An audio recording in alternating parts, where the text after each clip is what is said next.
Wrestler Vinesh Phogat Paris Olympic से बाहर। 50 kilogram category से 100 ग्राम ज्यादा निकला वजन। कोच से बोली यह खेल का हिस्सा। और वहीं विनेश फोगाट के ससुर का बड़ा आरोप, कहा यह ब्रिजाता और सरकार की साजिश। कहा सिर के बाल कटवा देते तो 100 ग्राम कम हो जाता। अखिलेश ने कहा जांच कराई जाए। हरियाणा में अब 500 रुपए में मिलेगा गैस सिलेंडर। तीज पर सीएम सैनी का बड़ा ऐलान। विधानसभा चुनाव से पहले 46 लाख परिवारों को साधने की कोशिश। महाराष्ट्र सरकार को सुप्रीम कोर्ट का फटकार। कहा सरकार के पास मुफ्त योजनाओं के लिए पैसे हैं, लेकिन जमीन के नुकसान का मुआवजा देने के लिए पैसे नहीं हैं। नेपाल में हेलीकॉप्टर क्रैश, चीनी नागरिकों समेत 5 की मौत। उड़ान भरने के 3 मिनट बाद ही संपर्क टूटा। 15 दिन में यह दूसरा बड़ा हादसा। सरकार प्रॉपर्टी पर इंडेक्सेशन बेनिफिट वापस लाई। इसका फायदा बजट से पहले खरीदी संपत्ति पर ही मिलेगा। 23 जुलाई को इसे हटा दिया गया था। राज्यसभा की 12 सीटों के लिए 3 सितंबर को चुनाव। एनडीए के पास 101 सीटें, यह बहुमत के आंकड़े से 13 कम। विपक्ष ने सदन में उठाया जाति जनगणना का मुद्दा। अति अमीर लोगों पर सुपर रिच टैक्स लगाने की भी मांग की। उत्तर प्रदेश में 1 अक्टूबर से होगी धान की खरीद। खाद्य एवं रसद विभाग ने जारी की एमएसपी पर खरीद की समय सारणी। सुप्रीम कोर्ट बोला हमारे आदेशों का पालन करना संवैधानिक दायित्व। पंजाब हरियाणा हाईकोर्ट ने कहा था शीर्ष अदालत खुद को वास्तविकता से ज्यादा सर्वोच्च मानती है। पूजा खेड़कर बोली सिलेक्शन रद्द होने की जानकारी मीडिया से मिली, ऑर्डर कॉपी नहीं मिली। इस पर दिल्ली हाईकोर्ट में यूपीएससी का जवाब 2 दिन में भेज देंगे। सीएम योगी बोले पड़ोसी मुल्कों में हिंदुओं को खोज कर मारा जा रहा है, हमें सनातन के लिए एक होना होगा।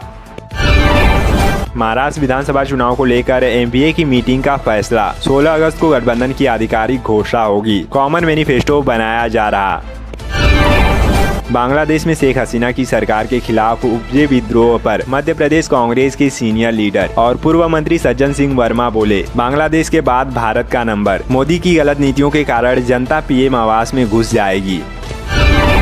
तो वहीं उद्धव ठाकरे का केंद्र सरकार पर हमला। बोले लोगों के धैर्य की परीक्षा न ले। बांग्लादेश से यही संदेश मिला। दिल्ली राव आईएएस कोचिंग हादसे की सीबीआई जांच शुरू। मालिक पर एफआईआर दर्ज। 11 दिन पहले बेसमेंट में डूबने से 3 छात्रों की हुई थी मौत।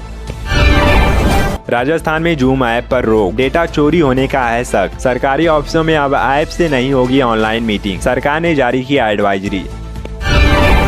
यूपी में गंगा यमुना और बिहार में 3 नदियों पर उफान। तो वहीं राजस्थान में बाढ़ से घरों में 5 फीट तक भरा पानी। मौसम विभाग ने जारी किया 10 राज्यों में भारी बारिश का अलर्ट।